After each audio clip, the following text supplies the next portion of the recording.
D boss ಅಭಿನಯದ the devil Chitra December 11ರಂದು ರಾಜ್ಯಾದ್ಯಂತ ಬಿಡುಗಡೆ. ನಿಮ್ಮ ಹತ್ತಿರದ ಚಿತ್ರಮಂದಿರಗಳಲ್ಲಿ ತಪ್ಪದೇ ವೀಕ್ಷಿಸಿ. ದೇಶ ಪ್ರೇಮ ಎನ್ನುವುದು ಒಂದೇ ಒಂದು ಗೀತೆಯಲ್ಲೂ ಉಸಿರಾಡಬಹುದು ಎಂಬುದಕ್ಕೆ ವಂದೇ ಮಾತರಂ ಗೀತೆ ನಿಜವಾದ ಸಾಕ್ಷಿ. ಬ್ರಿಟಿಷರ ಕಬ್ಬಿಣದ ಚುಕ್ಕಿ ಭಾರತವನ್ನು ಒತ್ತಿ ಹೇಳುತ್ತಿದ್ದ ಕಾಲದಲ್ಲಿ ಜನರ ಹೃದಯದಲ್ಲಿ ಬೆಂಕಿ ಹಚ್ಚಿದ್ದದ್ದು ಗನ್ಗಳು ಅಲ್ಲ, ವಂದೇ ಮಾತರಂ ಎಂಬ ಎರಡು ಪದಗಳೇ. 150 ವರ್ಷಗಳ ನಂತರವೂ ಈ ಎರಡು ಪದಗಳು ಕೇಳಿದಾಗ ದೇಹದಲ್ಲಿ ರೋಮಾಂಚಕ, ಹೃದಯದಲ್ಲಿ ಹೆಮ್ಮೆ ಮತ್ತು ಮನಸ್ಸಿನಲ್ಲಿ ಭಾರತದ ಚಿತ್ರ ಮೂಡುವುದು ಏಕೆ? ಯಾಕಂದ್ರೆ ಇದು ಕೇವಲ ಒಂದು ಗೀತೆಯಲ್ಲ, ಇದು ಭಾರತ ಮಾತೆಯ ನಂಟು, ಇದು ಸ್ವಾತಂತ್ರ್ಯ ಹೋರಾಟದ ಹೃದಯ, ಇದು ದೇಶವನ್ನು ಒಟ್ಟುಗೂಡಿಸಿದ ಜಾಗೃತಿ. 1870ರಲ್ಲಿ ಬಂಕಿಂ ಚಂದ್ರ ಚಟರ್ಜಿ ಬರೆಯುತ್ತಿದ್ದಾಗಲೇ ಇತಿಹಾಸವನ್ನು ಬದಲಾಯಿಸಿದ ಈ ಮಹಾಗೀತೆಯ ನಿಜವಾದ ಅರ್ಥ, ಪ್ರತಿಯೊಂದು ಸಾಲಿನ ಹಿಂದಿನ ಆಧ್ಯಾತ್ಮಿಕತೆ, ಧೈರ್ಯ, ತ್ಯಾಗ ಇವೆಲ್ಲವನ್ನು ತಿಳಿದುಕೊಳ್ಳೋಣ. ನೋಡ್ಕೊಂಬನ್ನಿ.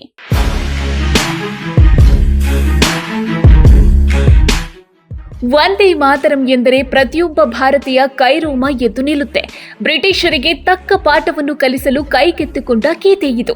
ಇದೀಗ ನಮ್ಮ ಪವಿತ್ರವಾದ ವಂದೇ ಮಾತರಂ ಗೀತೆ 150 ವರ್ಷಗಳನ್ನು ಪೂರೈಸುವ ಮೂಲಕ ವಾರ್ಷಿಕೋತ್ಸವವನ್ನು ಆಚರಿಸಿಕೊಂಡಿದೆ. 1870ರ ದಶಕದಲ್ಲಿ ಬಂಕಿಂ ಚಂದ್ರ ಚಟರ್ಜಿಯವರು ರಚಿಸಿದ ಈ ವಂದೇ ಮಾತರಂ ಗೀತೆಯ ಅರ್ಥವೇನು ಗೊತ್ತಾ?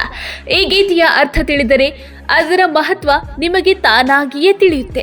ಬ್ರಿಟಿಷರ ಕಾಲದಲ್ಲಿ ಭಾರತದ ಜನತೆಗೆ ಸ್ವಾತಂತ್ರ್ಯದ ಜಾಗೃತಿಯನ್ನುಂಟು ಮಾಡಲು ರಚಿಸಿದ ಗೀತೆಯೇ ಈ ವಂದೇ ಮಾತರಂ. ಈ ವರ್ಷ ಅಂದ್ರೆ 2025ರಲ್ಲಿ ವಂದೇ ಮಾತರಂ ಗೀತೆಯ 150ನೇ ವಾರ್ಷಿಕೋತ್ಸವವನ್ನು ಆಯೋಜಿಸಲಾಯಿತು.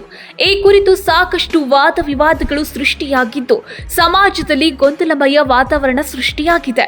ಈ ಚರ್ಚೆಯಲ್ಲಿ ಸಿಲುಕಿಕೊಳ್ಳುವ ಮೊದಲು ರಾಷ್ಟ್ರಗೀತೆ ವಂದೇ ಮಾತರಂನ ಸಂಪೂರ್ಣ ಅರ್ಥವನ್ನು ಅರ್ಥ ಮಾಡಿಕೊಳ್ಳುವುದು ಉತ್ತಮ. ಮಹಾನ್ ಬರಹಗಾರರಾದ ಮತ್ತು ಚಿಂತಕರಾದ ಬಂಕಿಂ ಚಂದ್ರ ಚಟರ್ಜಿ ವಂದೇ ಮಾತರಂ ಗೀತೆಯನ್ನ ಬರೆದಿದ್ದಾರೆ. ಇದಕ್ಕೆ ರಾಷ್ಟ್ರಗೀತೆಯ ಸ್ಥಾನಮಾನ ನೀಡಲಾಯಿತು. ಈಗ ಈ ರಾಷ್ಟ್ರಗೀತೆಯ 150ನೇ ವಾರ್ಷಿಕೋತ್ಸವವೊಂದು ಸಾಕಷ್ಟು ಗೊಂದಲಗಳು, ಚರ್ಚೆಗಳು ಭುಗಿಲೆದ್ದಿವೆ. ಆಡಳಿತ ಪಕ್ಷ ಮತ್ತು ವಿರೋಧ ಪಕ್ಷಗಳು ಪರಸ್ಪರ ಆರೋಪಗಳನ್ನು ಹೊರಿಸುತ್ತಾ ವಾದ ವಿವಾದಗಳಲ್ಲಿ ತೊಡಗಿಕೊಂಡಿದೆ. ವಂದೇ ಮಾತರಂನ ಸಂಪೂರ್ಣ ಅರ್ಥವನ್ನು ತಿಳಿದುಕೊಂಡವರು ತುಂಬಾನೇ ಕಡಿಮೆ ಎಂದು ಹೇಳಬಹುದು. ವಂದೇ ಮಾತರಂ ಗೀತೆ ಮತ್ತು ಅರ್ಥ. ವಂದೇ ಮಾತರಂ ಸುಜಲಾಂ ಸುಫಲಾಂ ಮಲಯಜ ಶೀತಲಾಂ ಸಸ್ಯ ಶ್ಯಾಮಲಾಂ ಮಾತರಂ. ಗೀತೆಯ ಅರ್ಥ, ಓ ತಾಯಿ, ನಾನು ನಿನಗೆ ನಮಸ್ಕರಿಸುತ್ತೇನೆ. ತಾಯಿ, ನೀನು ನೀರನ್ನು, ಹಣ್ಣುಗಳನ್ನು, ಗಿಡ ಮರ ಬಳ್ಳಿಗಳನ್ನು ನಿನ್ನ ಒಡಲಲ್ಲಿ ತುಂಬಿರುವೆ. ಓ ತಾಯಿ, ಮಲಯದಿಂದ ಬರುವ ಗಾಳಿ ನಿನಗೆ ತಂಪನ್ನು ನೀಡುತ್ತದೆ. ಓ ತಾಯಿ, ನೀನು ಬೆಳಗಳಿಂದ ಆವೃತವಾಗಿರುವೆ. ಓ ತಾಯಿ, ನಾನು ನಿನಗೆ ನಮಸ್ಕರಿಸುತ್ತೇನೆ.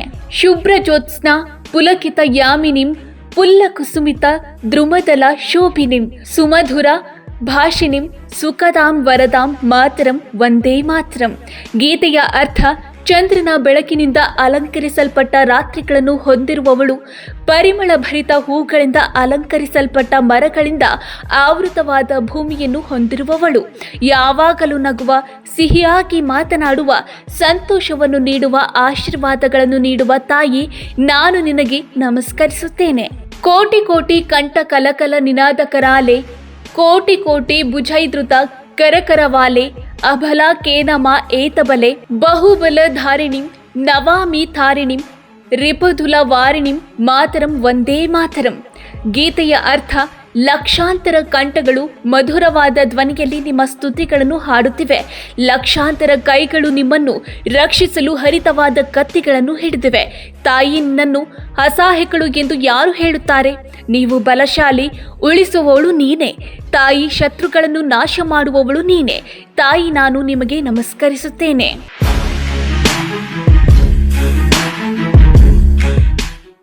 ತುಮಿ ವಿದ್ಯಾ ತುಮಿ ಧರ್ಮ ತುಮಿ ರುಧಿ ತುಮಿ ಮರ್ಮ ತ್ವಾಹಿ ಪ್ರಾಣಃ ಶಾರಿರೆ ಬಹುತೆ ಶಮಕತು ಹೃದಯೇ ತುಮಿ ಮಾ ಭಕ್ತಿ ತುಮರೈ ಪ್ರತಿಮಾ ಗಡಿ ಮಂದಿರೆ ಮಂದಿರೆ ಮಾತರಂ ವಂದೇ ಮಾತರಂ. ಗೀತೆಯ ಅರ್ಥ, ನೀನೇ ಜ್ಞಾನ, ನೀನೇ ಧರ್ಮ, ನೀನೇ ಹೃದಯ, ನೀನೇ ಅಂಶ. ದೇಹದಲ್ಲಿರುವ ಜೀವವು ನೀನೇ, ನಮ್ಮ ತೋಳುಗಳಲ್ಲಿರುವ ಶಕ್ತಿಯೂ ನೀನೇ, ಹೃದಯದಲ್ಲಿರುವ ಭಕ್ತಿಯೂ ನೀನೇ. ನಿನ್ನ ಪ್ರತಿಮೆಯನ್ನು ಪ್ರತಿಯೊಂದು ದೇವಾಲಯದಲ್ಲೂ ಸ್ಥಾಪಿಸಲಾಗಿದೆ. ತಾಯಿ, ನಾನು ನಿಮಗೆ ನಮಸ್ಕರಿಸುತ್ತೇನೆ. ತ್ವಂ ಹೇ ದುರ್ಗಾ ದಶಪ್ರಹರಣಧಾರಿಣಿ ಕಮಲ ಕಮಲದಲ ವಿಹಾರಿಣಿ ವಾಣಿ ವಿದ್ಯಮಾದಿನಿ ತಾಯಿನ ಕಮಲಾಂ ಅಮಲಾಂ ಅತುಲಾಂ ಸುಜಲಾಂ ಸುಫಲಾಂ ಮಾತರಂ ವಂದೇ ಮಾತರಂ.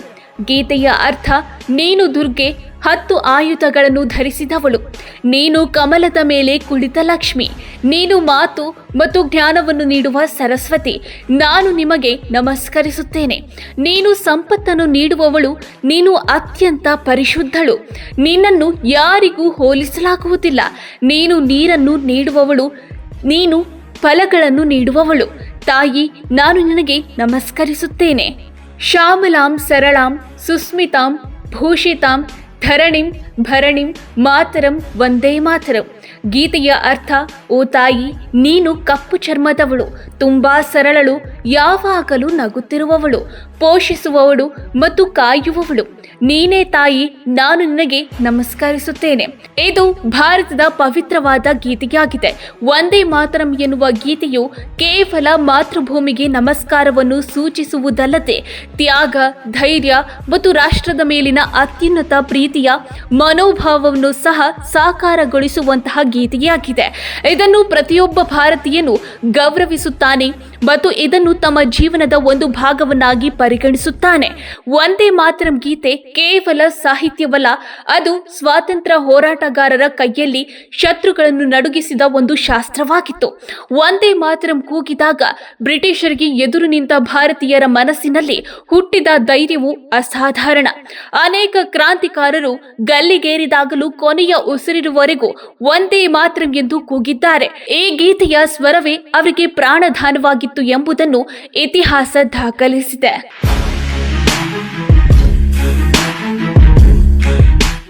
ಈ ಗೀತೆಯ ಸೌಂದರ್ಯವೆಂದರೆ ಇದು ಕೇವಲ ದೇಶ ಪ್ರೇಮವನ್ನೇ ಸಾರುವುದಿಲ್ಲ, ಭಾರತ ಮಾತೆಯ ಪ್ರಕೃತಿ, ಸಂಸ್ಕೃತಿ, ಮೌಲ್ಯಗಳನ್ನು ಅದ್ಭುತವಾಗಿ ವರ್ಣಿಸುತ್ತದೆ. ವಂದೇ ಮಾತರಂನ ಪ್ರತಿಯೊಂದು ಸಾಲಿನಲ್ಲಿ ಭಾರತವನ್ನು ದೇವಿಯ ರೂಪದಲ್ಲಿ ಕಾಣುವ ಆಧ್ಯಾತ್ಮಿಕ ಪರಂಪರೆ ಜೋಡಿಸಲಾಗಿದೆ. ಆಧುನಿಕ ಭಾರತದ ಸಾಂಸ್ಕೃತಿಕ ಮನೋಭಾವವನ್ನು ಅರ್ಥ ಮಾಡಿಕೊಳ್ಳಲು ವಂದೇ ಮಾತರಂ ಒಂದು ಕನ್ನಡಿಯಂತೆ ಕೆಲಸ ಮಾಡುತ್ತದೆ. 150 ವರ್ಷಗಳ ನಂತರ ಕೂಡ ವಂದೇ ಮಾತರಂ ಗೀತೆಯ ಮಹತ್ವ ಕಡಿಮೆಯಾಗಿಲ್ಲ. ಆದರೆ ಇಂದಿನ ಪೀಳಿಗೆ ಈ ಗೀತೆಯ ನಿಜವಾದ ಅರ್ಥ ಮತ್ತು ಅದರ ಹಿಂದಿರುವ ತ್ಯಾಗವನ್ನು ತಿಳಿದುಕೊಳ್ಳಲೇಬೇಕು. ರಾಜಕೀಯ ವಾದ ವಿವಾದಗಳಿಗಿಂತ ಈ ಗೀತೆಯ ಸಂದೇಶ ರಾಷ್ಟ್ರಪ್ರೇಮ, ಏಕತೆ, ತ್ಯಾಗ ಮತ್ತು ಸಂಸ್ಕೃತಿಯ ರಕ್ಷಣೆಯೇ ಮುಖ್ಯ. ಭಾರತ ಮಾತೆಗೆ ನಮಸ್ಕಾರ ಸಲ್ಲಿಸುವ ಈ ಗೀತೆ ಪ್ರತಿಯೊಬ್ಬ ಯುವಕರ ಮನಸ್ಸಿನಲ್ಲಿ ದೇಶಕ್ಕಾಗಿ ಕೆಲಸ ಮಾಡುವ ಹೊಸ ಚೈತನ್ಯವನ್ನು ಮೂಡಿಸಬೇಕು. ನೀವು ಸಣ್ಣ ಆಗ್ಬೇಕಲ್ವಾ? ಅದು ಒಂದು ಉತ್ತಮ ಆಹಾರದಿಂದ ಸಣ್ಣ ಆಗ್ಬೇಕಲ್ವಾ? ಪ್ರತಿದಿನ ನಮ್ಮ ಜೀನಿ ಸ್ಲಿಮ್ ನ ಯೂಸ್ ಮಾಡಿ ಯಾವುದೇ ಸೈಡ್ ಎಫೆಕ್ಟ್ ಇಲ್ದಂಗೆ ನೀವು ಸಣ್ಣ ಆಗ್ತೀರಾ.